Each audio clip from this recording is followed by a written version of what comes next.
a ver el día de hoy la continuación de los salmos. En la clase anterior vimos algunos tipos de salmos. Habíamos visto salmos de alabanza y habíamos visto salmos de súplica, ¿verdad? Salmos de súplica con petición individual y salmos de súplica colectiva. El día de hoy vamos a ver otras clasificaciones de salmos para ver si más o menos podemos ubicar o clasificar cada uno de los salmos o cualquier salmo que pudiéramos llegar a escuchar incluso en misa, por donde quiera que lo escuchemos. Esta clasificación creo que es un acercamiento para tratar de entender como la idea principal del salmo, y pues es como un primer acercamiento, ¿no? Ya un estudio más profundo acerca de los salmos, pues tendríamos que ir salmo por salmo. Sin embargo, una clasificación pues nos da como una idea general, ¿no? Un primer acercamiento en tratar de identificar qué tipo de salmo es que estamos escuchando, que estamos analizando, y como que tener una visión general de los grupos. Debemos de recordar entonces que los salmos pues, es la oración del pueblo a lo largo de 1000 años. Entonces pues abarca muchas situaciones históricas y entonces por lo tanto también diferentes dificultades y diferentes contextos en los que se escribe cada uno de los salmos. Por lo tanto, bueno, pues el estado de ánimo, el humor, el sentimiento, el sentir del pueblo, de la gente, pues va siendo diferente a lo largo de las diferentes etapas de la historia. No podemos pensar que es el mismo sentimiento a lo mejor en la época del rey David o del rey Salomón, que a lo mejor en el exilio, ¿no? Es muy diferente el estado de ánimo del pueblo. Bueno, esto lo habíamos visto un poquito en la clase anterior. Vamos a ver entonces los salmos de la realeza. Nuestro libro que seguimos viendo, Los Años de Israel, Conciencia y Ley para Debate, del padre Antonio Salas. Vamos a ver estas clasificaciones que de ninguna manera este tipo de clasificaciones, también cabe mencionar, son científicas o son también estrictas o son a fuerzas que tienen que ser tal como dice el autor. Pueden variar, a lo mejor algunos autores, a lo mejor la introducción a nuestra Biblia nos presenta diferentes colecciones o diferentes salmos, y es que en realidad un mismo salmo puede tener hasta 2 clasificaciones o 3, ¿no? Puede ser que a lo mejor empieza y lo escuchamos y a lo mejor decimos, bueno, este puede ser un salmo de la realeza, y a lo mejor al final termina siendo un salmo de súplica. Entonces hay salmos que también son difíciles de clasificar. Por lo tanto, la clasificación no es estricta, no es exacta, simplemente es como una aproximación. Y bueno, pues atendiendo que sí hay salmos que incluso se pueden clasificar dentro de dos tipos, ¿no? No todos son así puros, ni todos siguen la misma norma o el mismo patrón o la misma estructura que pretenden darnos los autores. Sin embargo, sí nos ayudan pues, como a entender un poquito la idea general, de dónde viene, cuál es la intención del salmista, entendiendo pues, que cada uno es diferente y que el contexto también es diferente. El contexto socio-religioso es muy diferente de cada uno, y entonces, bueno, pues no podemos también a todos meterlos en un solo costal. Por eso se hacen estas clasificaciones pues, como un primer acercamiento, como una primera aproximación para tratar de separarlos, ¿no? En su finalidad, en su motivación, en cuál es el fin de este tipo de salmos. Muy bien, la página 41 dice salmos de la realeza. Dice el autor que en ellos falta uniformidad, pues abordan las situaciones más pintorescas. Todos gravitan, sin embargo, en torno a la figura del rey, en quien se veía el mediador nato entre el pueblo y la divinidad. Debemos entonces entender cuál es la relación del rey con el pueblo y con Dios, y la importancia que tenía para el pueblo de Israel esta figura real, ¿no? Por eso se les llama salmos de la realeza, porque tienen que ver con el rey o con los reyes. Y es que de alguna manera, bueno, si atendemos un poquito a la historia,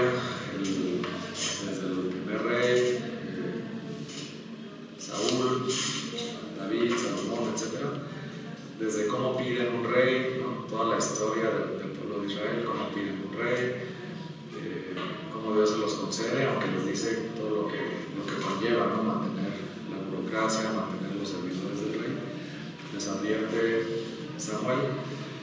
Sin embargo, bueno, pues vemos cómo esta unción del rey es como vital, ¿no? Ellos piden un rey que sea como un intermediario, que sea un líder, que sea quien los encabeza, que sea quien los liderea, pero ellos entienden que ese rey o que ese poder que tienen los reyes, que van a tener desde los primeros hasta los que siguen, viene de Dios. Entonces siempre va a haber un vínculo de que no es un rey únicamente civil o elegido por alguien, sino que es elegido por Dios, digamos, una especie de teocracia, y que Dios, bueno, va asistiendo a ese líder a lo largo del tiempo, pues para que pueda ir caminando a su pueblo a lograr los objetivos que tenían en común. Entonces siempre hay una relación estrecha entre el rey y Dios, no están como totalmente separados, aun cuando tienen reyes que no son modelos o ideales o faltan mucho a lo que el pueblo esperaría de un rey. Sin embargo, bueno, ellos tienen esa esperanza de que Dios suscite un rey justo y sobre todo esta figura mesiánica, ¿verdad? Un rey que va a surgir más adelante, que los va a sacar del exilio, que los va a sacar de la prisión, que los va a llevar a mejores estadios.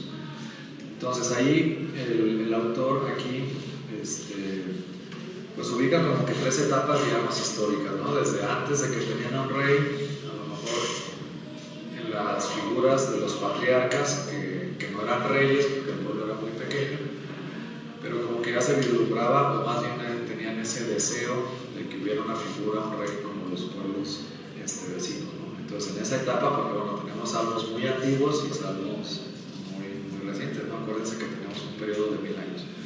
Entonces en esas etapas más antiguas, pues la figura del rey era como que querían tener un rey. Después otra segunda etapa podría ser cuando ya tienen un rey, especialmente el rey David, a quien se le atribuyen muchos de los salmos. Posiblemente escribió algunos, pero no necesariamente escribió todos los que se le atribuyen. Acuérdense que vimos en la clase pasada quiénes podían ser los autores o a quienes se les atribuían, aunque no necesariamente eran ellos, ¿verdad? Acuérdense del fenómeno de la pseudonimia, en donde se le atribuían a diferentes autores la posible realización de ese salmo, pero no necesariamente eran ellos. Entonces, en esta segunda etapa, digamos, el esplendor de la monarquía con el rey David, Salomón, posiblemente en esa etapa se escriben muchos de los salmos, pero no todos, ¿verdad? Y entonces, bueno, pues ahí es exaltar esa monarquía, bueno, pues como alguien ungido, como un intermediario, esos reyes que son también figura religiosa, no solamente civil, sino también son líderes religiosos dentro de su pueblo, y pues que son figuras importantes y en ellos pues ponen su esperanza, ¿no? de establecer su reino, su reinado, establecer el reino de Dios, y el intermediario en este caso pues sería el rey. Y bueno, pues después en el exilio en el retorno del exilio, pues ya tenemos esta figura mesiánica más como un ideal que como una figura presente, ¿no? Más bien se habla de este Mesías que habrá de venir posteriormente, que va a restablecerlos, bueno, cuando estaban en el exilio, en el destierro, pues que pudieran otra vez retomar su país, que pudieran tener esa autonomía, pero también desde el punto de vista religioso, pues que pudiera restablecer lo que habían perdido, y luego ya cuando regresan, pues reconstruir el templo, y siempre seguían soñando pues con esta figura de Mesías. Acuérdense, bueno, cuando se ven los profetas, como que se ven más específicamente las diferentes profecías de los diferentes Mesías, ¿no?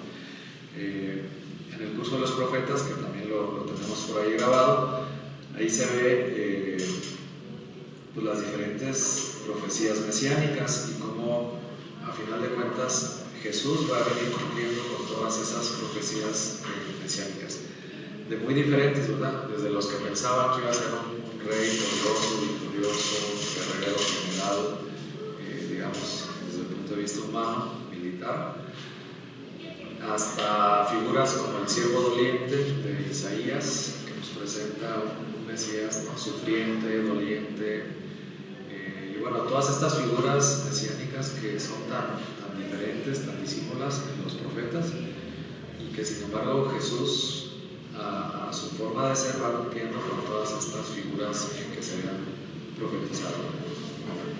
Pero entonces en los salmos pues vamos a encontrar este tipo de salmos de la realeza, se les conoce así, cuando hacen referencia al rey. Pero hablemos de este rey, que puede ser un rey futuro, un rey mesiánico, un rey que ha de venir. Y bueno, pues en el cristianismo tenemos también este rey que los primeros cristianos no dudaron de ver cómo se cumplía en estos salmos, pues en la persona de Jesús, en la realeza de Jesús, que aún cuando no tuvo un realismo, una realeza como la que el mundo ofrece, sin embargo, bueno, pues desde el principio, incluso la inscripción que tiene en la cruz, ¿verdad? Jesús es el rey, Jesús es rey. Y la fiesta que nosotros tenemos en la Iglesia Católica, Jesús, Rey del Universo. Entonces, para nosotros los cristianos no tenemos ninguna duda que Jesús es el Rey. Entonces, a la luz de esa idea, esa concepción de que Jesús es el Rey, no al estilo humano, sino más bien al estilo divino, ¿no? Me llama la atención incluso, por ejemplo, la realeza de Jesús, la corona no es la corona de oro, sino la corona de espinas, ¿no? Sin embargo, es corona, ¿no?, que significa la realeza. En el Cristo acá de Cristo Rey, en el monumento del cubilete, pues se ve que abajo hay dos coronas, ¿no?, la de espinas y la de oro. Entonces Jesús es Rey, y obviamente que nosotros los cristianos, los católicos, pues interpretamos estos salmos a la luz de Cristo, ¿no?, sin dudarlo. Para los judíos, ellos no lo interpretan a la luz de Cristo, pero lo interpretan a esa figura de ese Rey, o que tenían, o que deseaban, o que esperaban que llegara algún día para que restableciera su reino. Entonces, bueno, hay esas tres etapas. La última etapa, bueno, pues sería más pensando en un rey futuro, más que un rey que tuviera en ese momento. Que digamos, desde el destierro, pues ya se había perdido, digamos, la dinastía davídica. Bueno, aunque no se perdió realmente, pero se había perdido la figura del rey, no, ya no tenía rey.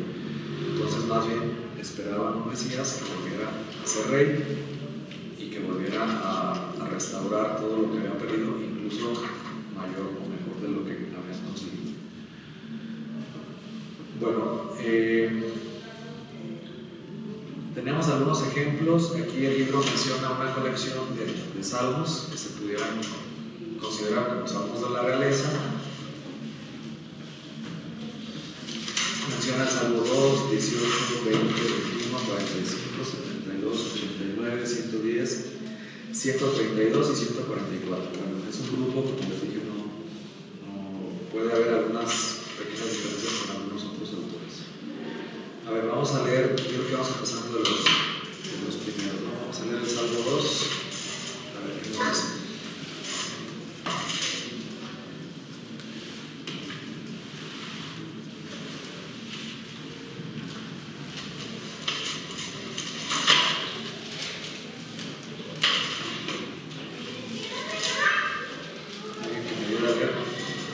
¿Por qué se amotinan las naciones y los pueblos conspiran en vano? Los reyes de la tierra se sublevan, los príncipes aún se alían en contra de Yahvé y su Iva. Rompamos sus cadenas, sacudámonos sus riendas. El que habita en el cielo se ríe, Yahvé se burla de ellos. Después les habla irritado, los espanta llenos de cólera. Yo mismo he consolado a mi rey. En Sión, mi monte santo, haré público el decreto de Yahvé. Él me ha dicho, tú eres mi hijo, hoy te he encontrado. Si me lo pides, te daré en la herencia las naciones, en propiedad la inmensidad de la tierra. Los machacarás con cetro de hierro, los pulverizarás como vasija de barro. Por eso, reyes, pensadlo bien. Aprended la lección, gobernantes de la tierra, servid a Yahvé con temor, temblando besad sus pies, no sea que se irrite y os perdáis. pues su cólera se inflama en un instante, dichoso quien se acoge a él. Muy bien, entonces queda clara la figura del rey, ¿verdad? Siempre que tengamos un salmo que hace referencia, no una referencia pequeña o lejana, sino que habla específicamente del rey, de una manera u otra, podemos estar ante la presencia de un salmo real. Aquí, bueno, me llama la atención dos cosas, ¿no? Él me ha dicho, tú eres mi hijo, hoy te he engendrado. ¿Se acuerdan esa cita? ¿Dónde está citada en la Biblia? No, El bautismo de Jesús, ¿verdad? La voz que se oye en el cielo, ¿no? Que dice, tú eres mi hijo, hoy te he engendrado. Entonces, ahí vemos, digamos, como el cumplimiento de esa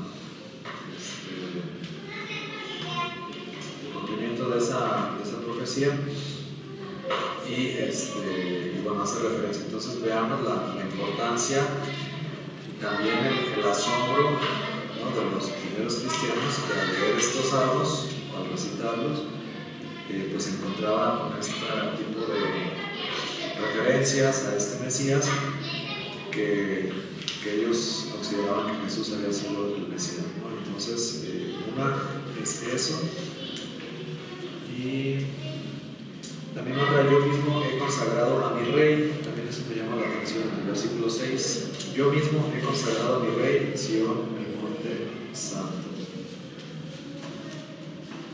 Se supone que está entre comillas, es como si Dios hablara, y él está diciendo, yo mismo he consagrado a mi rey. Entonces hace referencia a esa unción, a esa consagración que hace Dios de ese rey. ¿Cuál rey? No especifica cuál. No es un rey específico. Sin embargo, debemos de considerar que, por ejemplo, lo que es el ungir a un rey, ¿no?, como ungen a Saúl, como ungen a David con aceite, es ponerle esa marca, ¿no? La unción es poner esa marca de consagrado. Es decir, cuando una piedra, por ejemplo, la manchan con aceite, ya no se le quita, se queda manchada. Esa es como la idea de ungir. Y de hecho el ungido es lo que significa Mesías. Mesías significa el ungido.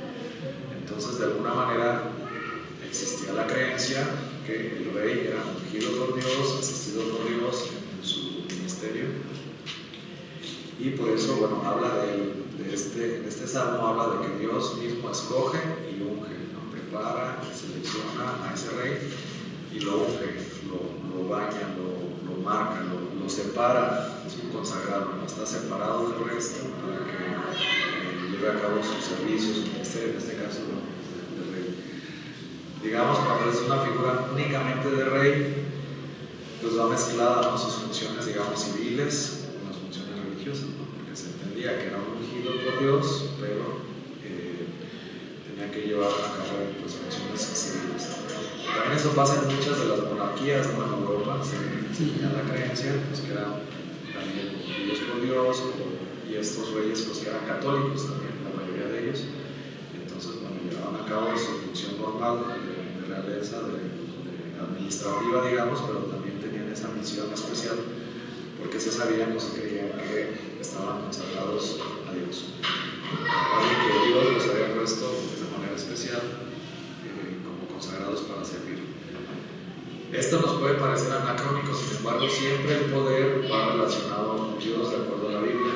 Siempre cualquier poder, cualquier cargo, cualquier responsabilidad, aún civil, va relacionada con el poder que Dios puede otorgar a ciertas personas para que realicen su ministerio fielmente.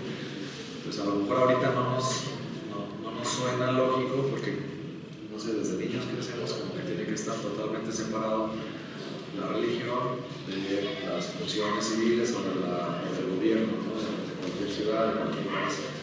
Sin embargo, esto no fue en un tiempo y bueno, en la Biblia menos, ¿no? Ahí estaba totalmente relacionado la función civil con la función religiosa. Entonces, bueno, este salmo es un buen ejemplo, nos presenta ahí Yahvé mismo que unge, consagra a su ungido, a su Mesías, y habla del centro, habla de muchas cosas, de cómo lo ha seleccionado para que realice esta función, ¿no? Y esa selección especial que hace tú eres mi hijo, hoy te he engendrado, ¿no? Como en el Nuevo Testamento se cumple esta profecía cuando en el bautismo de Jesús dice: tú eres mi hijo, hoy te he engendrado, ¿no? Como que esa manifestación pública de esa elección que ya había hecho Dios. ¿Sí, más o menos queda claro? ¿Alguna pregunta?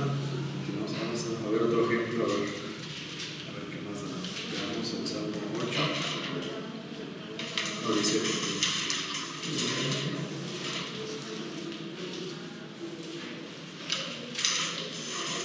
Salmo 18. Vamos a empezar a leer. Sí, está muy largo.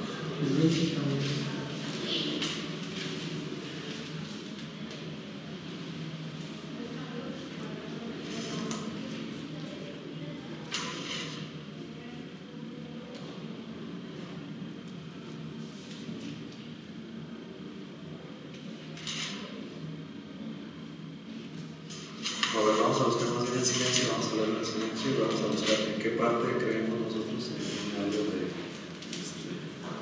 realeza.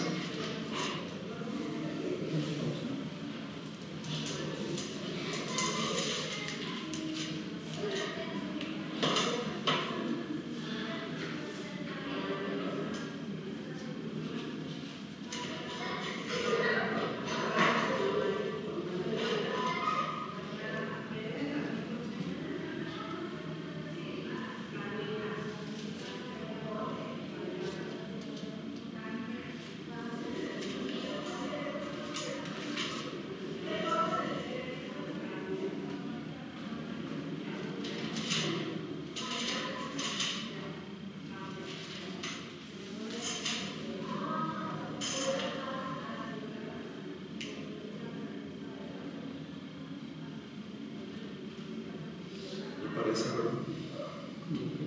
Está confuso, ¿no? Bueno, hasta el 51, ¿no?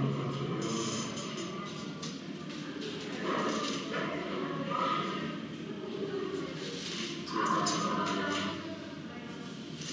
Hasta el final. 50 y 51. Dicen el 18:50. Por eso te alabaré entre las naciones en tu honor, Yahvé, cantaré. Él ennoblece las victorias de su rey, muestra su amor a su ungido, a David y su linaje para siempre.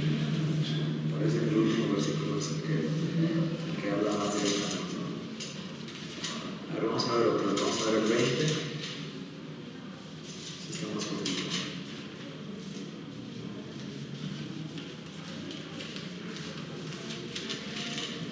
El 27 dice: reconozco ahora que Yahvé dará la salvación a su ungido, le responderá desde su santo cielo con proezas victoriosas de su diestra.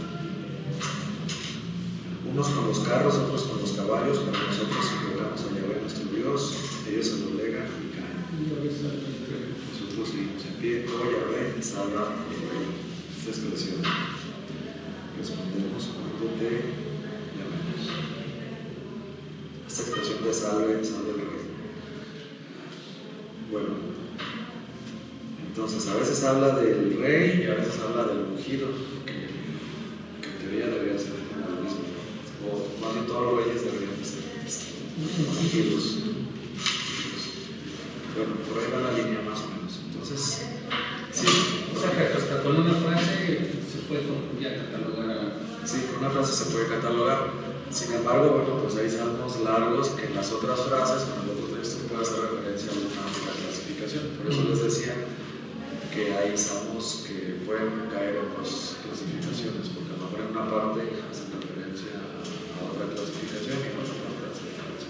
Entonces, no todos los salmos son puros. Hay unos que sí, desde el inicio hasta el final, pues, es la misma clasificación, pero hay unos que son más largos, más extensos, o que abordan como los temas y no son tan fáciles de clasificar. Pues por eso digo que la clasificación es arbitraria, no es una clasificación así como científica o estricta de que a fuerzas tiene que caer en tal o cual clasificación. ¿Sale? Bueno, dudas, preguntas de los salmos reales. Creo que aquí la clave es entonces entenderlo a la luz de Cristo también, al mesianismo de Cristo. Toda la Biblia, acuérdense entonces, tanto el Antiguo como el Nuevo Testamento, pues hace referencia a Cristo. Todo.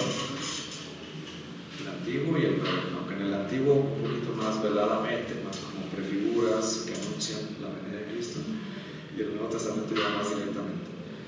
Pero entonces este tipo de salmos que ellos, a lo que ellos conocían, a lo que ellos sabían, bueno, pues digamos que es una prefigura de Cristo, estos reyes, ¿no? Esta realeza, por David o Salomón, que eran los reyes más emblemáticos, más importantes que han tenido, pues son como prefiguras de Cristo que ellos esperan o esperaban o siguen esperando aún a un Mesías que habría de venir y que iba a superar a los anteriores y que iba a llevar a un mejor lugar al pueblo.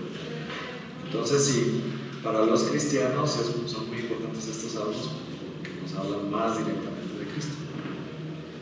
Toda la Biblia, incluso el Antiguo Testamento, nos habla de Cristo, pero estos salmos pues, hacen una referencia muy especial y muy directa a lo que ellos entendían como Mesías, que es el ungido, y que entendían pues, que Jesús era el Mesías en todas sus facetas, en todas sus acepciones, o todas las expectativas que había hecho el pueblo acerca de ese Mesías que había de venir, ese ungido que había de venir, y que en Jesús se cumplen pues, todas esas profecías. Bueno, esos serían entonces los salmos de realeza. Vamos a ver ahora los salmos de culto.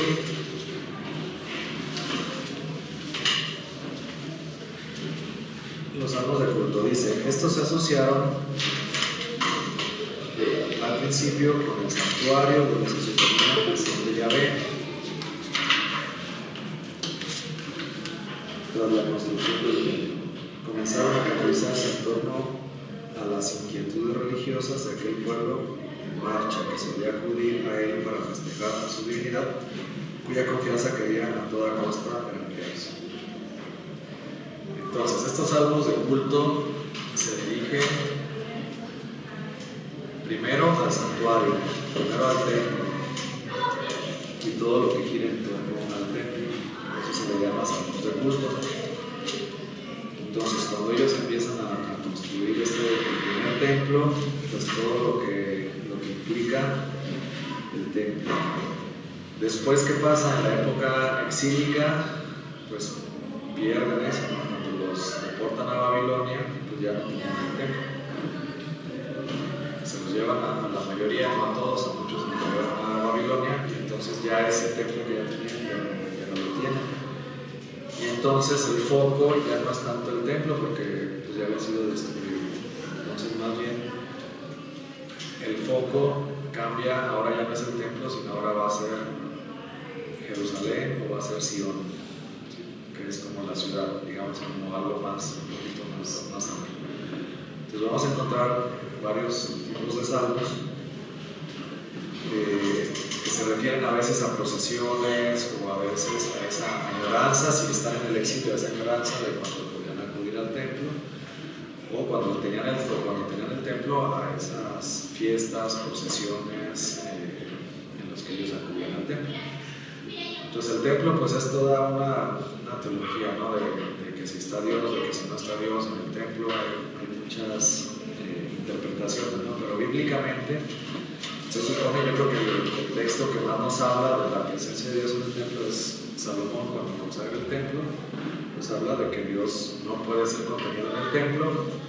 Sin embargo, las personas, los seres humanos, lo necesitamos para nosotros encontrarnos con Dios, no porque Dios lo necesite, ni porque Dios pueda ser contenido, ¿no? Dios es muy grande como para ser encerrado en un templo, que lo entendemos todo. Pero se necesitan espacios dedicados al culto, espacios dedicados, consagrados para el Señor, y en esos espacios dedicados pues a uno se le facilita encontrarse con el Señor.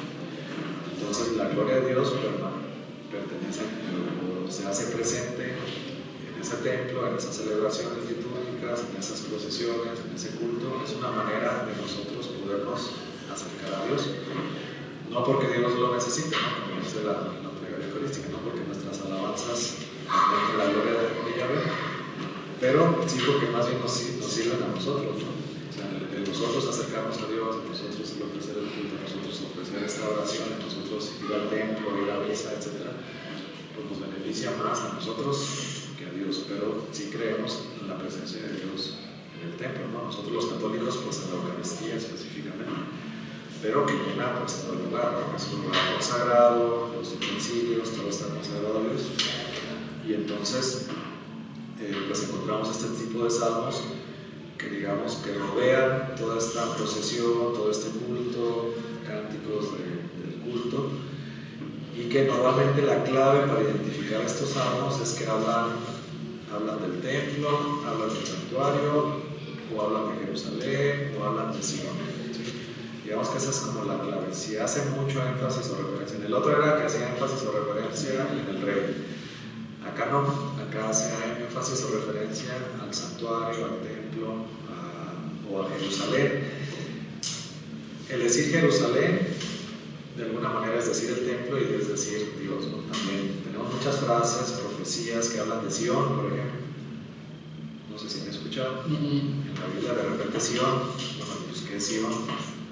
Pues Sion se supone que es un cerrito que está incluso afuera de las murallas de Jerusalén, o sea, ni siquiera está dentro de las murallas, está pues afuerita. Pero digamos que Sion es un sinónimo de Jerusalén, es otra manera de decir Jerusalén. Y Jerusalén, digamos que es otra manera de decir el templo, y decir el templo es otra manera de decir Dios, ¿no? O la ciudad santa. Esa elección a la que ellos se sienten muy orgullosos de haber sido como el pueblo elegido.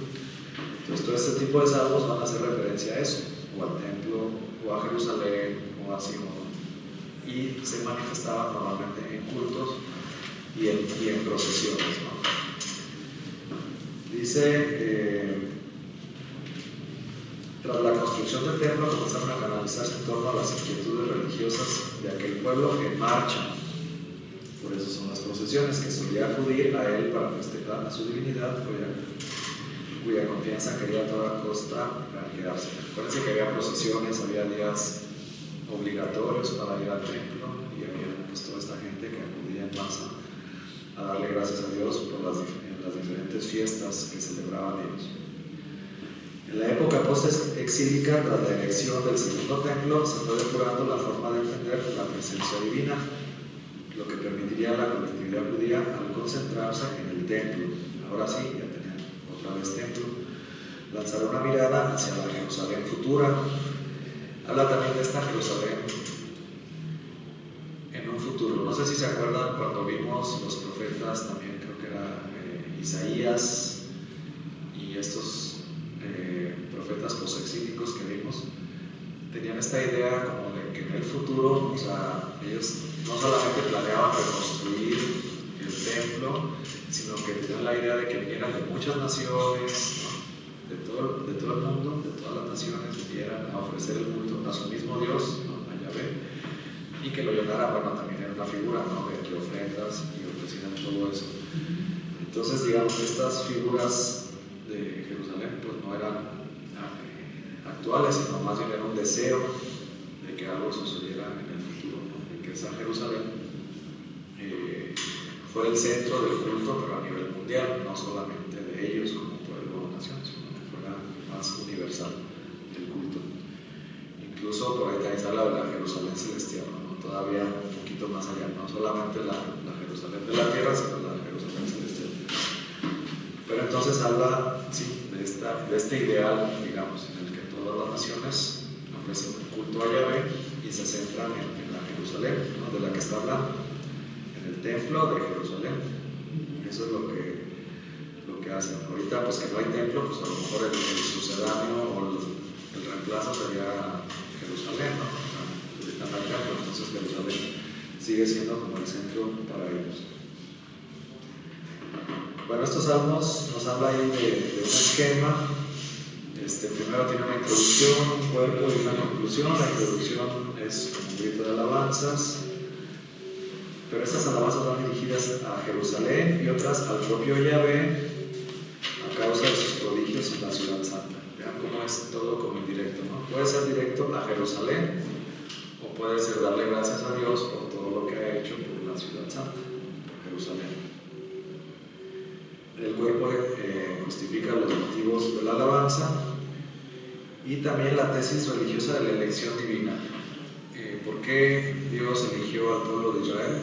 Nosotros no sabemos, pero Dios sí lo sabe, pero nosotros sí sabemos que sí eligió al pueblo de Israel. Entonces ellos en su oración pues se sienten como orgullosos de haber sido ese pueblo elegido a través del cual se manifestaba Dios.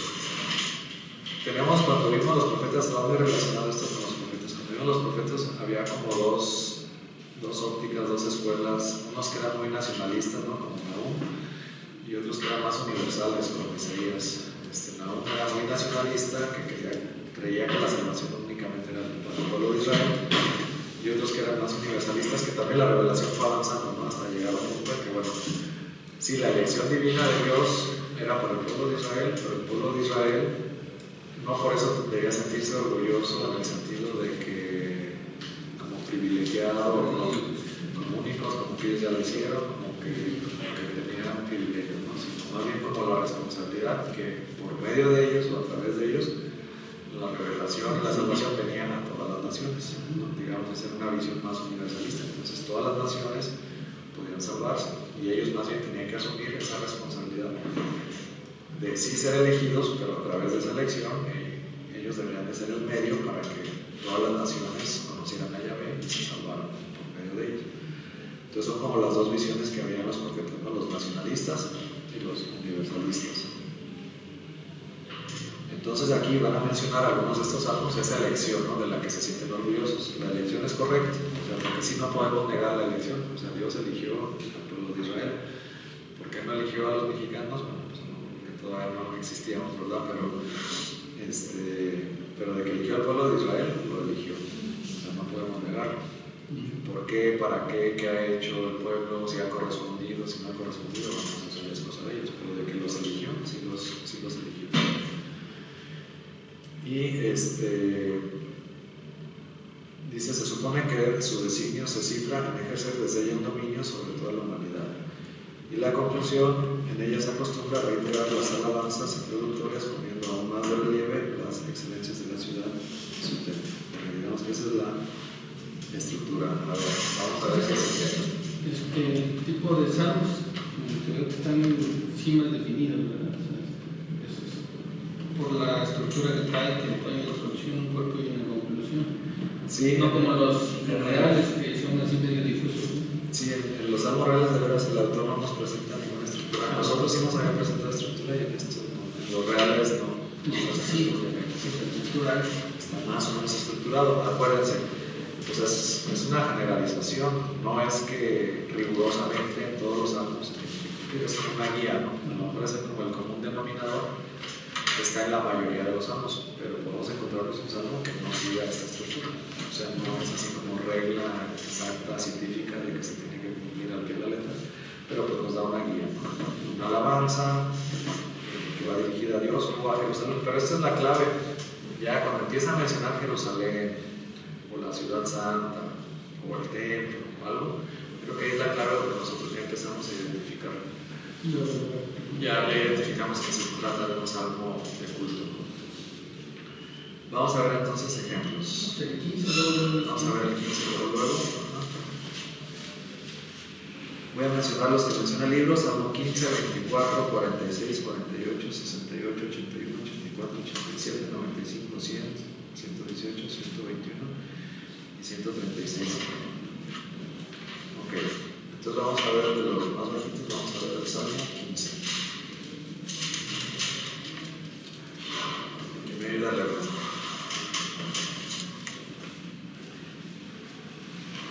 Dice: los que habitarán en el monte santo de Dios. Salmo de David. Salmo de David, Yahvé. ¿Quién morará en tu tienda? ¿Quién habitará en tu santo monte? El que andó sin tacha y obra la justicia, que dice la verdad al corazón y no calumnia con su lengua, que no daña a su hermano ni hace agravio a su prójimo, con menosprecio mira al reprobo, mas honra a los que temen a Yahvé, que curen su perjuicio y no retrata. No presta a usura su dinero, ni acepta soborno en daño de inocente, y no jamás vacilará. Ok. Yo este lo clasificaría, lo pondría en dos clasificaciones. Una, sí, está bien, la que estamos viendo, que es de culto, porque ¿cuál sería la base que nos hace referencia al culto? A ver, ¿quién me dice? El tabernáculo, El Monte Santo, ¿verdad? El Monte Santo entonces hace referencia a lo mejor a Sion, a Jerusalén, etc. Entonces, por esa referencia podría clasificarse así como un salmo de culto. También donde es el tabernáculo, ese huésped del tabernáculo, el tabernáculo no es la tienda que está dentro de la... Sí, a lo mejor la tienda es el templo, ¿verdad? Si no era al principio, tipo carta. Como una tienda, sí. Sí, cuando David ve la tienda y él ve el palacio y dice que va a construir una casa llave. Pues al principio era una tienda, la tienda del encuentro. Entonces esa tienda, pues digamos que es el antecedente del templo. Entonces, bueno, hace referencia a la tienda que después se transforma en un templo y al Monte Santo o a Jerusalén, de alguna manera. Ahora, también vamos a ver en la clasificación hay otros salmos que son sapienciales. Y me suena, salvo esas referencias que hace, todo lo demás parecen más sapienciales. Y aquí es donde va a enganchar con los otros libros sapienciales. De conducta íntegra, que actúa con rectitud. Suena como libros sapienciales, ¿no? Los otros que hemos visto. Que es sincero cuando piensa, no calumnia con su lengua, que no daña a conocidos, no agrada a su vecino, que mira con desprecio al pueblo, suena como libro de proverbios, de sabiduría, de algunos de esos, ¿verdad? Entonces yo lo pondría en las dos clasificaciones. Yo creo que específicamente yo lo podría poner tanto en salmos sapienciales como en salmos de culto, que sí que está muy bien. Que no presta a usura su dinero, pues es como un consejo, ¿no? Sin embargo, está dentro de un salmo, dentro de la lírica, dentro de un cántico, dentro de una enseñanza. ¿Por qué pondrían ellos estos cánticos con enseñanza? Porque es un cántico, acuérdense que el salmo es una oración, pero también es un cántico y a veces se cantaba en la liturgia. ¿Por qué lo pondrían en esa lírica? El libro dice que pues más bien por fines didácticos, ¿no? Que es como otra manera de llegar al oyente, a los que escuchan. Si no es por los libros, por los proverbios, por las frases así agudas, pues meterlos en un canto. Y el canto a veces es más fácil de memorizar que alguna frase especial. Entonces pues como que querían llegar por todos lados a la gente. Bueno, ¿cuál otro ejemplo teníamos? El 24.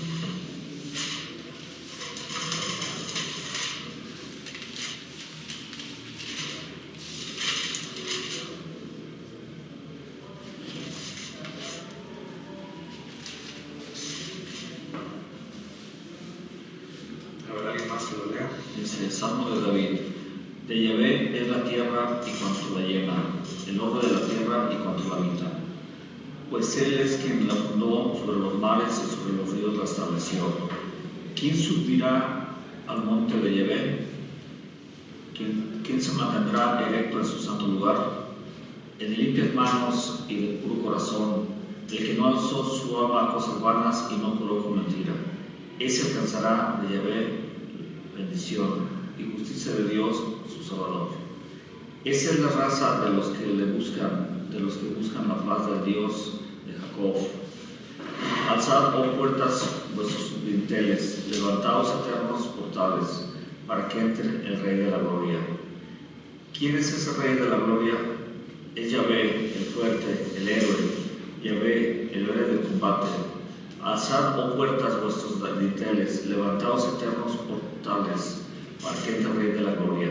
¿Quién es este Rey de la Gloria? Es Yahvé, el Dios de los ejércitos, ese es el Rey de la Gloria. ¿Dónde hace referencia entonces al culto? Otra vez, ¿quién subirá al monte de Yahvé? El monte santo, el monte de Yahvé. Y también, ¿quién podrá estar en su recinto santo? En el 23, versículo 3. Pero también habla de que alcen los dinteles, ¿no? Que se abran las puertas. ¿Las puertas de qué? Pues me imagino, no sé, no especifica si del templo o de la ciudad, pero al final de cuentas es lo mismo. Se habla de Jerusalén, se habla del templo. Se habla de un elemento de construcción. De construcción, para que, y acuérdense que son como sinónimos, no es lo mismo el templo que Jerusalén, pero en términos espirituales, pues sí, o el Monte Santo. O sea, es como sinónimo desde el punto de vista teológico. Acuérdense que para ellos siempre, si se fijan en la Biblia, siempre cuando dice Jerusalén, siempre es subir a Jerusalén. No sé si se han fijado en la Biblia, siempre que van a Jerusalén, siempre dicen subió a Jerusalén, nunca dicen bajó a Jerusalén. Y no importa si es de norte a sur o de nada, no importa la ubicación geográfica, siempre para ellos ir a Jerusalén es subir. ¿Por qué? Por una cuestión teológica. Para ellos ir a Jerusalén es subir espiritualmente. Entonces para ellos están en un monte altísimo, ¿no? Digamos en el monte más alto, aunque no sea tan alto el monte de Jerusalén, había montes más grandes, pero para ellos desde el punto de vista teológico siempre era subir, siempre era esa caminata ascendente. Y las procesiones también, porque incluso hay unos salmos de culto, no lo menciona el libro, pero se les conoce también como cantos de las subidas. Cantos de las subidas. ¿Por qué? Porque las procesiones, venían de diferentes lugares y para ellos ir a Jerusalén era subir. Entonces por eso hay unos salmos que se les conoce así como salmos de las subidas. Dentro de estos salmos de culto hay un salmo de las subidas. Por ejemplo, siempre cantamos, no lo sabemos todos en misa, ¿no? Qué alegría cuando me dijeron, vamos a la casa del Señor. Ahí estamos hablando de un culto. Ya están pisando nuestros pies, tus umbrales, Jerusalén, está Jerusalén. Y estos cantos que son procesionales, se les conoce así. O sea, no solamente que son de culto, sino que son procesionales. Y hablan de Jerusalén, de ir, pero como subiendo, como en esta procesión, como una procesión en subida, como cuando se sube a una montaña, ¿no? Una procesión. Entonces, específicamente a estos que hablan de esta procesión y que hablan de ir a Jerusalén, se les conoce como cantos de la subida. Algunos sí dicen específicamente que van a subir a Jerusalén y otros no, pero se entiende porque para ellos siempre Jerusalén está en lo más alto. O sea, siempre que van a Jerusalén, siempre es subir. Entonces, hay otra subclasificación dentro de los salmos de culto que se les conoce entonces como salmos de las subidas. Bueno, vamos a ver entonces ahora, dudas, preguntas de los salmos de culto. ¿Quieren que veamos otro ejemplo o más o menos ya quedó claro? Sí. Aquí hay una frase que está muy bonita, que dice, son poemas hechos oración. Pues sí, es que los salmos son las dos cosas, son tres cosas. Son poemas, es oración y también son cantos. O sea, están juntos, son tres cantos. Son tres cosas mezcladas al mismo tiempo.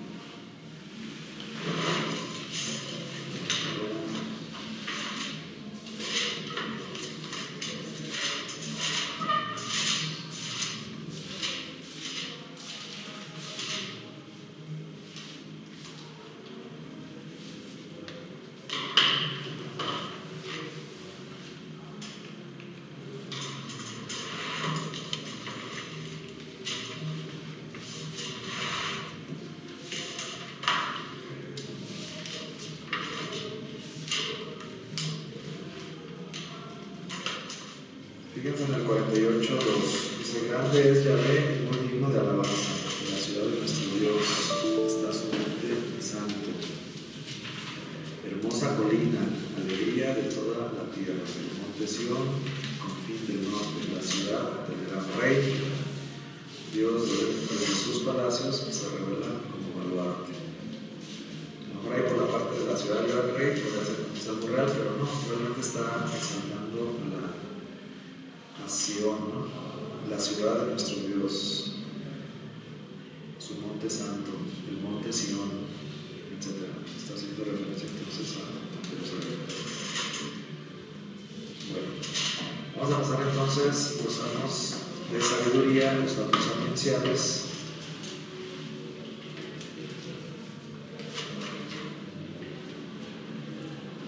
Dice que se trata de poemas líricos. Bueno, todo esto que estamos viendo en los salmos es lírica, ¿verdad? Son poesías, son poemas. Pero donde se intenta definir el comportamiento auténtico del salmo. Este tipo de salmos tratan de decir o enseñar lo mismo que estuvimos viendo en los otros libros sapienciales. La moral, qué es lo que debe de hacer el verdadero sabio, qué es lo que debe de hacer el justo, qué es lo que no debe de hacer. Entonces, por eso se encuadra, digamos, que es el punto de contacto con los otros libros sapienciales, porque si se fijan, los otros cánticos no tienen nada de sapiencial. Si hay una clasificación, digamos que hay un subgrupo de salmos que sí encuadran más, encajan más, son muy similares a los textos, a los proverbios, a los textos sapienciales que vimos en los otros libros. Y nos va a sorprender, pero también desarrollan temas dispares, como lo que estuvimos viendo, el dolor, la retribución, todos estos temas que estuvimos viendo en los otros libros, también se van a ir tocando en estos salmos. De una manera diferente, digamos, el género literario es diferente, porque es lírica, es canto, es poema, etc. Pero el tema, los puntos que van abordando son los mismos que se abordan acá en los otros libros sapienciales, incluso de profundidad, ¿no? Como la cuestión del dolor que vimos en el libro de Job, o la existencia, o cuestionar incluso los principios de retribución. Ahora, también hay salmos muy antiguos y muy nuevos, y en esos principios de retribución pues tenemos también que ver la creencia, lo que se creía antes de los principios de retribución y cómo fue evolucionando eso después. Los principios de retribución de que siempre, si a Dios no siempre le va bien, o a veces no le va bien.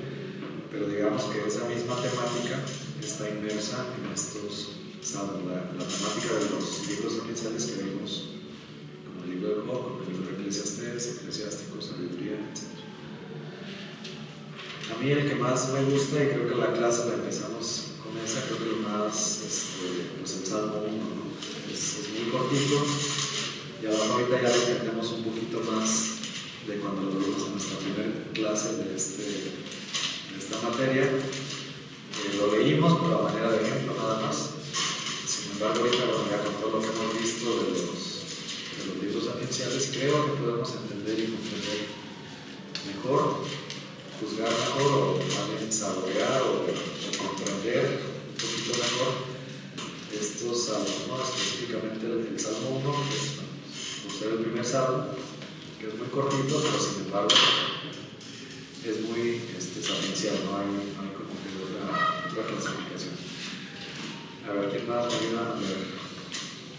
Dichoso el hombre que no asiste a reuniones de malvados, ni se para en el camino del pecado, ni en el banco de los burlones se sienta. Mas cumplir la ley de Dios es su alegría, y murmura su oración de día y noche. Es como árbol plantado junto al río, que da su fruto a tiempo y tiene su follaje siempre verde, pues no todo lo que él hace le resulta. No pasa así con los impíos, que son como la paja levantada del suelo por el viento. Jamás se librarán de la justicia, ni con los justos irán los pecadores, porque el camino del bueno Dios conoce, pero el sendero del impío se pierde. Gracias. Totalmente sapiencial, ¿no? O sea, lo podemos sacar así, lo podemos pegar en Proverbios, en Eclesiástico, en Sabiduría, no demerita nada. La misma línea me gusta. Ahora, posiblemente esto lo cantaban, y posiblemente en el templo, y posiblemente en este día para ayudar a los fieles en su oración, ¿no? Porque es parte de la oración. Sin embargo, tiene estos conceptos, y a mí me gusta mucho el Salmo 1, porque como que resume todo, ¿no? O sea, resume muchos aspectos. Si analizamos y profundizamos a fondo este Salmo 1, nos da mucha enseñanza. A lo mejor lo podemos hacer ahorita así, aunque sea brevemente. Pero, por ejemplo, feliz quien no sigue consejo de malvados. Primero, feliz, ¿no? Ashrei Haish, dichoso el hombre, feliz. Digamos que ese es como el principio de las bienaventuranzas. Podemos decir bienaventurado, feliz, dichoso, gozoso, quien no sigue consejo de malvados. Aquí este salmo va a poner como los dos, incluso dice los dos caminos, bueno, en mi traducción se le conoce como el salmo de los dos caminos, ¿no? Lo que te presenta la vida, pues son dos caminos. Ahora sí que cada uno de nosotros tiene la opción de ir por un camino o tiene la opción de ir por el otro. Y nos da como ejemplos muy gráficos de lo que es seguir un camino y que seguir el otro. En un camino es quien sigue el consejo de los malvados, ¿no? Quien se junta con patanes, pelafustanes, se junta con ellos, y no solamente se junta con ellos, sino que hace ronda, le sigue el juego, sigue sus consejos, pues obviamente se va a ir desviando también por ese camino.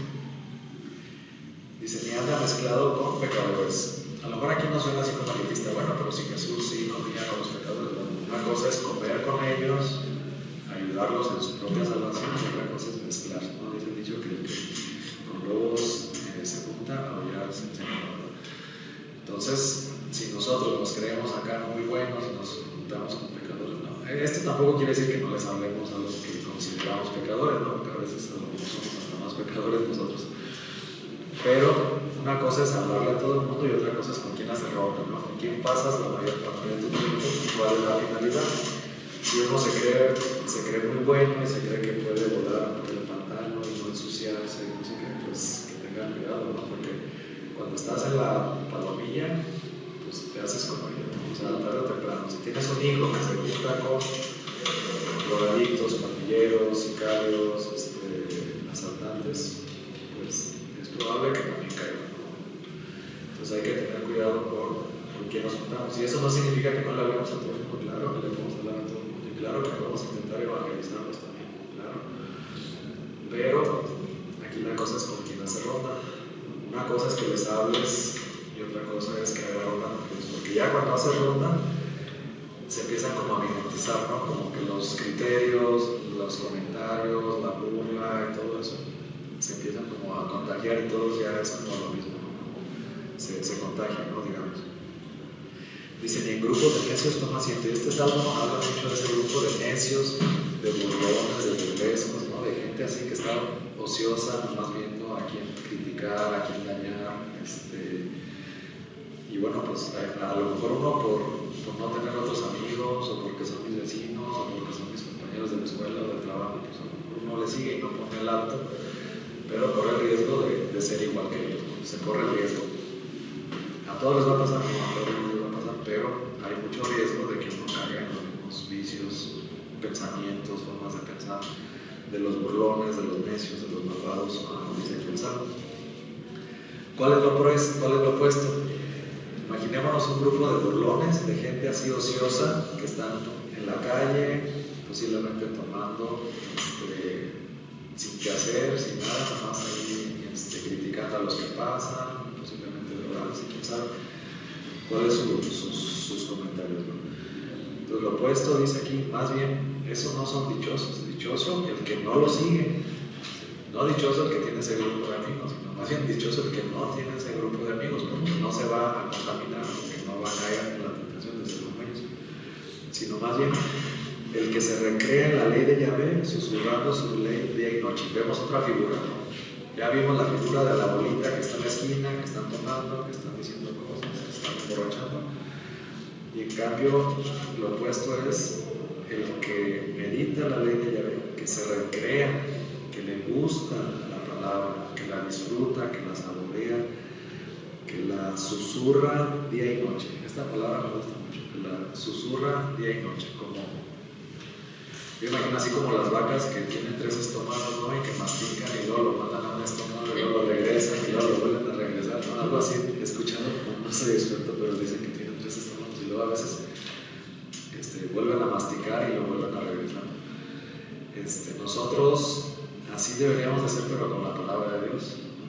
O sea, si escuchamos algo en clases y una frasecita se nos quedó, pues nuestro pensamiento debería estar en eso, ¿no? Y a ver, yo como entiendo eso, que el que se recrea en la ley de Yahvé, que la susurra, que la medita, pues deberíamos de estarla meditando. No es así de que ya la entendí, ya, pásame, ¿no? O sea, la palabra de Dios no es nada más de que ya la entendí o no, esta ya la vi. La palabra de Dios nos cuestiona. Por ejemplo, ahorita con este salmo, a ver, tú de cuál grupo estás. Acuérdense que son extremos, los que se juntan con los burlones, los que meditan su ley día y noche. Ok, la estamos estudiando, pero realmente la estamos meditando, realmente lo estamos haciendo vida lo que estamos estudiando, o nada más estamos llenándonos acá de conceptos. Entonces, ese meditar, susurrar, estar pensando día y noche, creo que es lo que nos hace también al mismo tiempo pensar en Dios y pensar en lo que Dios quiere de cada uno de nosotros. Y cómo nosotros esa palabra la podemos ir haciendo vida y aplicar en nuestra propia vida. Será como un árbol plantado en la sequía. Bueno, esta figura, ¿no?, del árbol que está plantado al costado de un río, que después se retoma también esa figura en el Evangelio. Todo cuanto emprende prospera. Esta figura, de acuerdo al principio de la retribución, acuérdense que ya vimos que sí, en términos generales sí, esta persona que medita la ley de Yahvé, que es honesto, que es trabajador, que es entregado a su familia, que es hombre de una sola pieza, le va a ir bien, claro que le va a ir bien, todo cuando aprende prospera. Pero ya vimos en las otras clases, no siempre, ¿no? Ya vimos en el libro de Job, que no siempre le va bien, en el libro de Eclesiastés. O sea, yo creo que en términos generales sí, el que se porta bien, el que es bueno, el que medita la ley, el que no se queda bien, le va a ir bien. En términos generales sí, pero hay excepciones. Puede haber una rachita que no siempre te va bien, puede ser que hay veces que el ser bueno, el ser honesto, el decir la verdad, te provoca enemigos, te provoca problemas en tu trabajo. O sea, a veces que el mismo actuar de acuerdo a la voluntad de Dios te genera problemas en tu ambiente. Y enemigos que ni te imaginas, y de repente tienes gente que te odia, que no te tolera, que no te tolera, que no te soporta. O si tú eres honesto en un ambiente donde no hay honestos, pues obviamente a lo mejor hasta te corren o te ponen alguna trampa para que te corran, porque tú no entras dentro del círculo del otro círculo. Entonces las cosas se ponen difíciles y no siempre al que se porta bien le va bien, porque ya lo vimos en los otros temas, pero como regla general sí, pero siempre tenemos que hacer la excepción, no siempre, pero la mayoría de las veces sí. ¿Por qué? Porque quien es trabajador, quien es honesto, pues normalmente un buen patrón, pues, pero sabes que yo te contrato, ¿no? Si eres trabajador, eres honesto, ya con eso tienes trabajo, ¿no? Pero puede haber otras situaciones.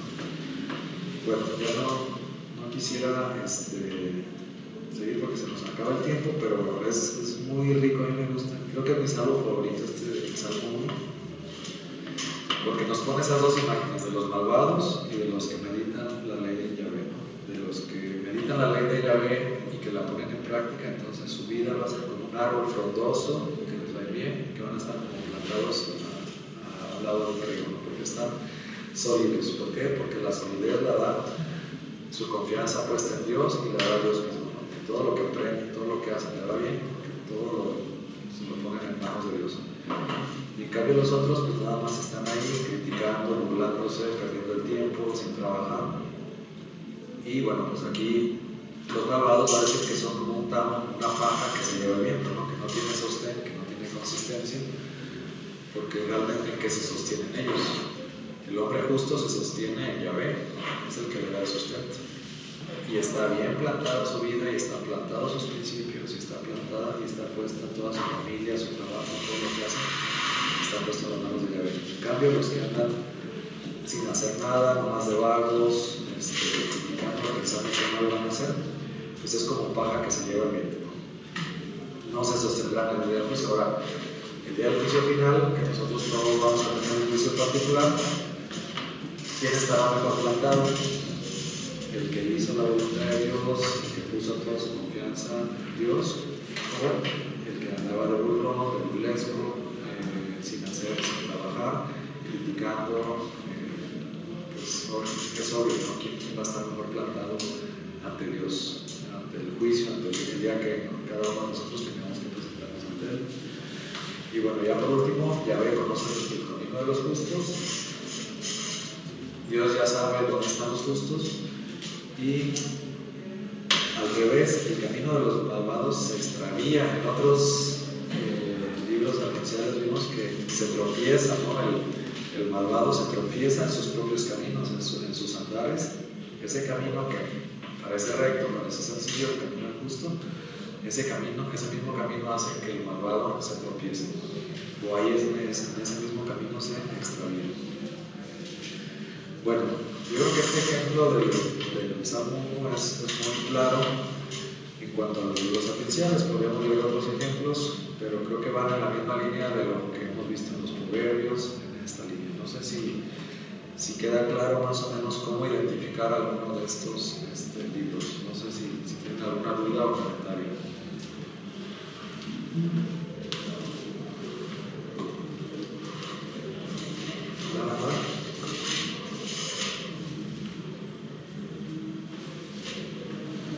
Por ejemplo, el Salmo 14 dice el necio en su interior: no existe Dios, corrompidos están, da asco su conducta, no hay quien haga el bien.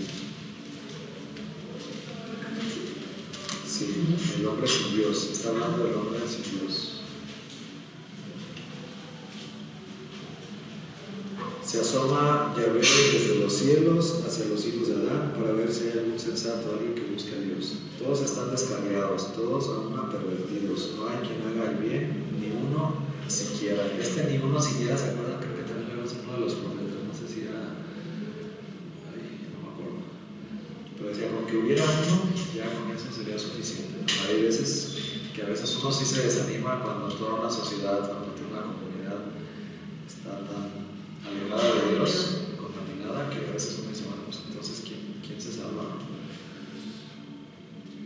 Bueno, ahí está hablando entonces del hombre sin Dios. Y en cambio el Salmo 15 dice: Yahvé, ¿quién vivirá en tu tienda? ¿Quién habitará en tu monte santo? Parece más bien un salmo de pues también es el que ya vimos. ¿Qué vimos?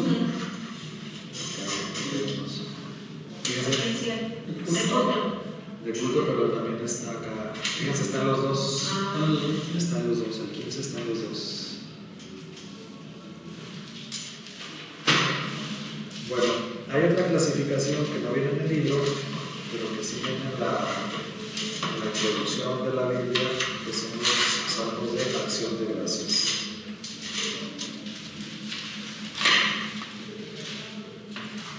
En la introducción a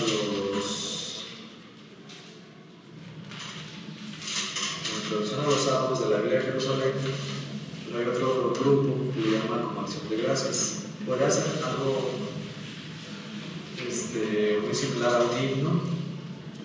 Dijimos que el himno era de alabanza, ¿no? Aunque igual que la oración, hay oración de alabanza y hay oración de acción de gracias. Entonces, este tipo de oración es acción de gracias. Es un poquito diferente, ¿verdad? La alabanza es alabar a Dios por lo que Él es, y la acción de gracias es darle gracias a Dios por algo que ha hecho. Por lo mucho que ha hecho, o cualquier cosa, como te doy gracias por esto, te doy gracias por algo específico. Entonces, bueno, tenemos ahí algunos ejemplos. En el presidente dice, por ejemplo, 18, 21, 30, 33, 34, 40, 65, el 68, 92, 116, 118, 124, 129, 138, 144. En la Biblia viene este grupo, bueno, en la Biblia de Jerusalén, en la introducción, como un grupo. Vamos a ver entonces vamos a ver el 116.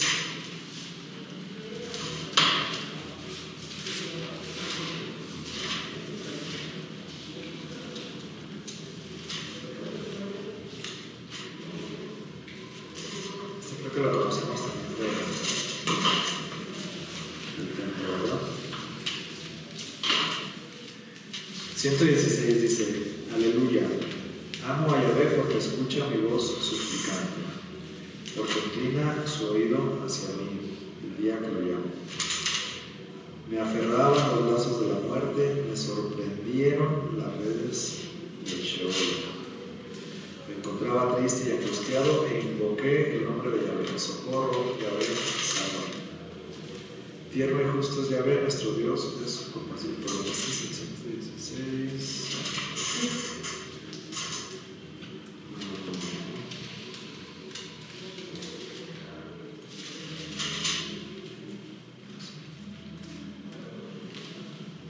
Tierno y justo es Yahvé, nuestro Dios es compasivo. Yahvé guarda a los pequeños, estaba yo postrado y me salvó. Vuelve a tu calma, alma mía, que el Señor te ha favorecido. Ha guardado mi vida de la muerte, mis ojos de las lágrimas, mis pies de la caída. Caminaré en presencia del Señor, en el mundo de los vivos. Tengo fe aun cuando digo, mira que soy desdichado. Yo que dije consternado, los hombres son mentirosos. ¿Cómo pagar a Yahvé todo el bien que me ha hecho? Alzaré la copa de la salvación, invocaré el nombre de Yahvé. Cumpliré mis votos a Yahvé en presencia de todo el pueblo. Mucho le cuesta a Yahvé la muerte de los que lo aman. Ah, Yahvé, yo soy tu siervo, hijo de tu esclava. Tú has soltado mis cadenas. Te ofreceré sacrificio de acción de gracias e invocaré el nombre de Yahvé. Cumpliré mis votos de Yahvé en presencia de todo el pueblo, en los atrios de la casa de Yahvé, en medio de Jerusalén. A lo mejor porque dice te ofreceré sacrificio de acción de gracias, ¿no? Sin embargo no dice una acción de gracias como específica, a lo mejor este no está tan claro. Vamos a ver con aleluya. Bueno, sí, también. Aunque también suena como de súplica, ¿no? De súplica individual. 18 sí dice, dad gracias a Yahvé. Lo 8 como que dice pues me libró como la acción de gracia, no me libró de mi alma de la muerte, mis ojos de las lágrimas y mis pies de la vacilación. Sí. El 18 y el 21, aunque también son reales, creo que el 18 ya lo habíamos visto, ¿no? Salmo 18. Sí. De realiza.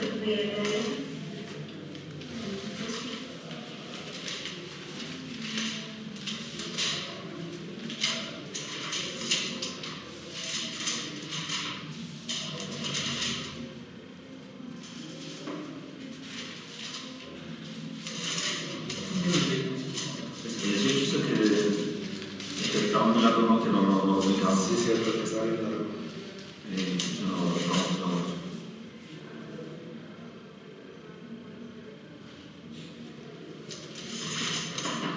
Sí, yo más me iría a ver de los que dice aquí la Biblia. A ver, vamos al 30, bueno, al 40.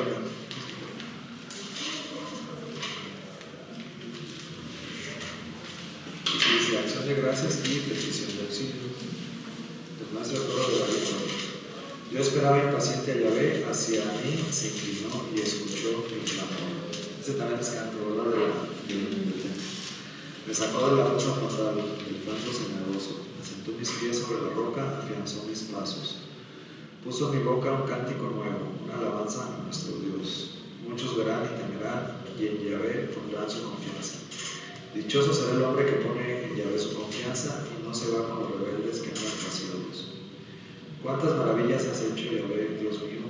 ¿Cuántos designios con nosotros? Nadie se te puede comparar. Quisiera publicarlos, pregonarlos, mas su número es incalculable. No has querido sacrificio ni oración, pero me has abierto el oído. No pedías holocaustos ni víctimas. Dije entonces, aquí he venido. Está escrito en el rollo del libro que debo hacer tu voluntad. Y eso deseo, Dios mío. Tengo tu ley en mi interior. He proclamado tu justicia ante la gran asamblea. No he contenido mis labios, tú lo sabes, Yahvé. No he callado tu justicia en mi pecho. He proclamado tu lealtad, tu salvación. No he ocultado tu amor y tu verdad ante la gran asamblea. Y tú, Yahvé, no retengas tus ternuras hacia mí, que tu amor y lealtad me guarden incesantes. Pues desdichas me vuelven en número incontable, mis culpas me dan casa y ya no puedo ver. Más numerosos de mis cabellos y me ha faltado coraje. Dígnate, Yahvé, librarme. Yahvé, corre en mi ayuda, queden confusos y humillados los que intentan acabar conmigo. Retrasar, confundidos los que desean mal, queden corridos de vergüenza los que me insultan. Y gocen y se alegren todos los que te buscan. Digan sin cesar, grande es Yahvé, los que ansían su victoria. Aunque soy pobre y desdichado, el Señor ocupará de mí. Tú eres auxilio libertador, no te retrasas, Dios mío. Yo creo que esto está combinado Sí tiene una parte de acción de gracias, pero parece más de súplica individual. A ver, vamos a ver el 92.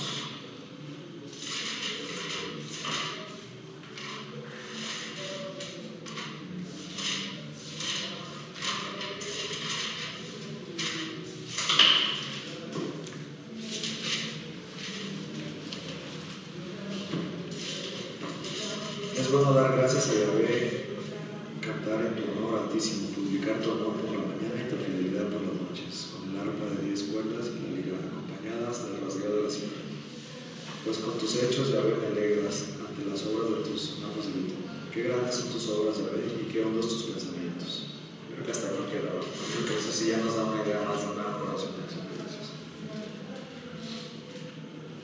Bueno, entonces vamos a concluir pues diciendo entonces un resumen. Los salmos entonces es la oración del pueblo de Israel a lo largo de muchos siglos y también son la oración de la iglesia. Los primeros cristianos, aunque era la oración de Israel, yo creo que nunca les pasó por la cabeza quitarlos de la digamos del canon bíblico, porque al contrario, mucho de lo que está escrito, sobre todo en los salmos mesiánicos, pues se habían cumplidos por medio de Jesucristo. Entonces pasó a formar parte los salmos de la oración no solamente del pueblo de Israel, sino del pueblo cristiano. Adaptaron esa oración.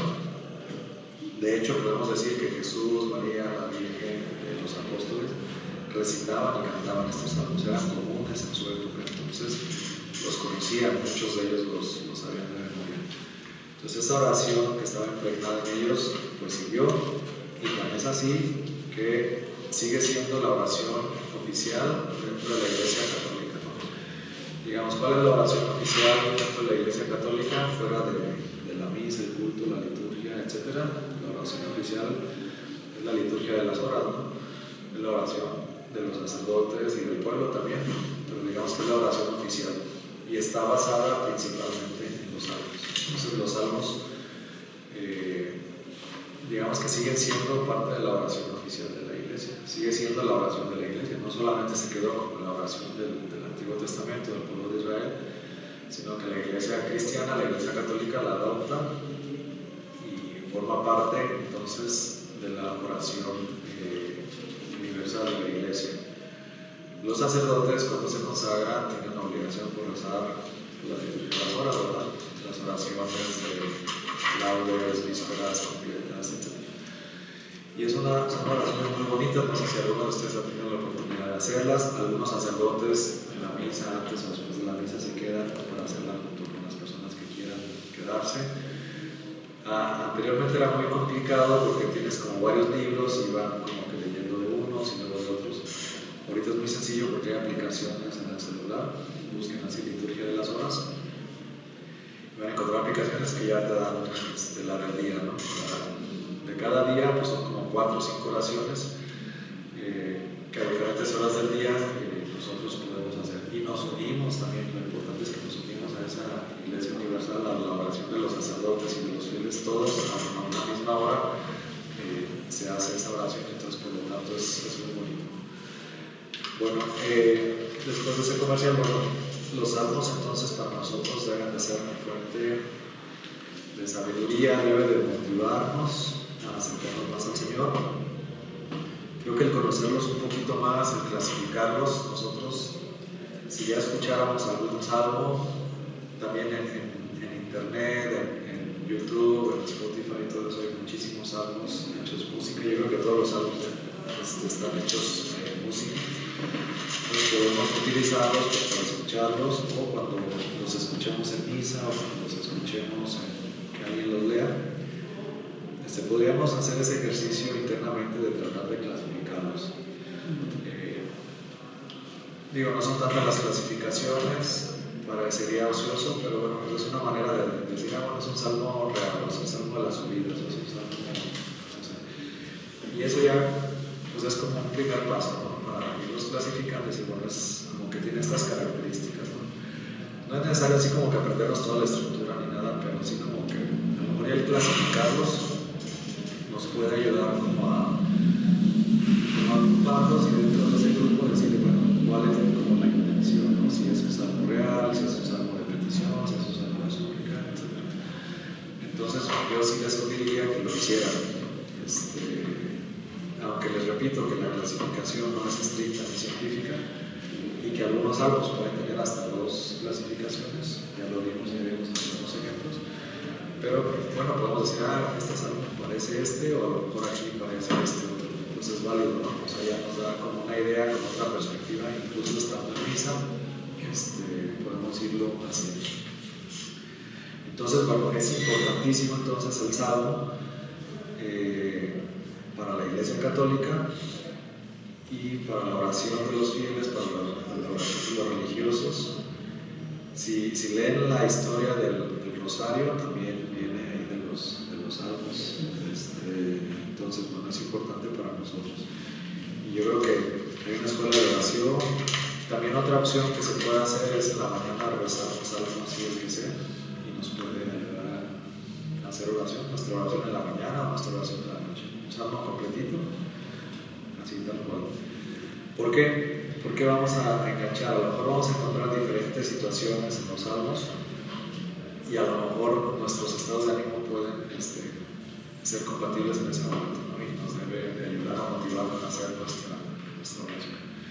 Entonces, acuérdense que va de la mano la palabra con la oración. También la palabra siempre nos debe de llevar a la oración. Entonces, pues los salmos más fácilmente podemos enganchar la palabra con la oración, porque el salmo en sí mismo es una oración.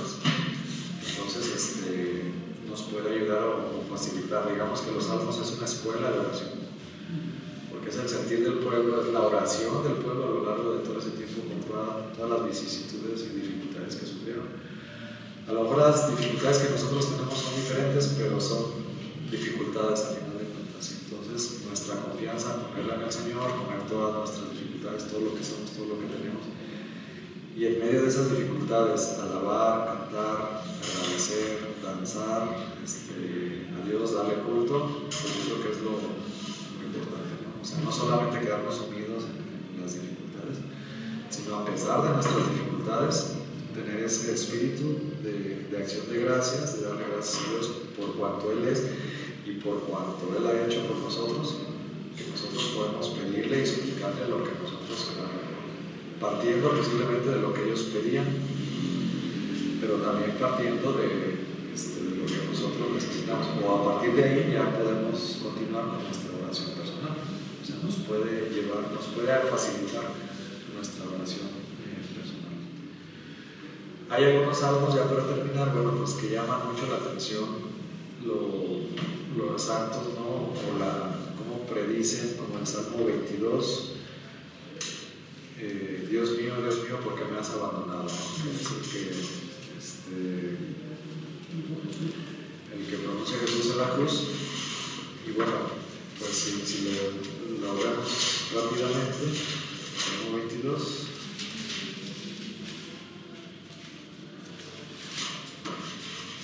Que muchos se preguntan, o más bien cuestionan, o más bien pensaban como que Jesucristo le estaba reclamando al Padre, ¿verdad? ¿Por qué me has abandonado? Hay otros que dicen que no le estaba reclamando, le estaba recitando todo el Salmo 22. Digamos que este es un salmo de súplica individual. Pero si leemos todo el salmo, bueno, pues ya cambia nuestra perspectiva. Si nada más nos quedamos con el título o con el primer versículo que dice Dios mío, ¿por qué me has abandonado? Pues sí parece como un reclamo, ¿no? O sea, como un cuestionamiento, como un reclamo de por qué, pues ver dónde estoy, ¿no? Sin embargo, ya leyéndolo más completo, se entiende un poquito más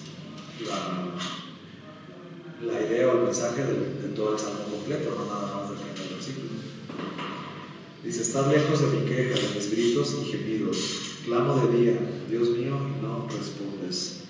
También de noche, sin ahorrar palabras. Pero tú eres el santo, entronizado en medio de la alabanza de Israel. En ti confiaron nuestros padres, confiaron y tú los libraste. A ti clamaron y se vieron libres, en ti confiaron sin tener que ver. gusano, no hombre, soy afrenta del vulgo, asco del pueblo. Todos cuanto me ven de mí se mofan, tuercen los labios y me menean la cabeza. Se confió a Yahvé, pues que lo libre, que lo salve, si tanto lo quiere. Fuiste tú quien del vientre me sacó, a salvo me tuviste en los pechos de mi madre. A ti me confiaron la salud del Señor. Desde el vientre materno tú eres mi Dios, no te alejes de mí, que la angustia está cerca, que no hay quien me socorra. Novillos sin cuento me rodean, me acosan los toros de Basán, me amenazan abriendo las fauces como león que desgarra el león. Como agua me derramo, mis huesos se dislocan, mi corazón como cera se funde en mis entrañas. Mi paladar está seco como teja, y mi lengua pegada a mi garganta. Tú me sumes en el polvo de la muerte. Perros sin cuento me rodean, una banda de malvados me acorralan.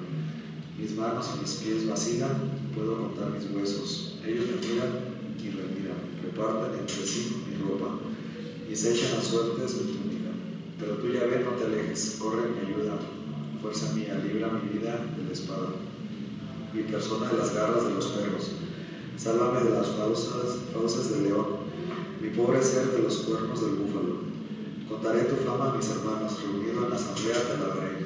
Los que están por Yahvé, alábenlo. Estirpe de Jacob, respétenlo.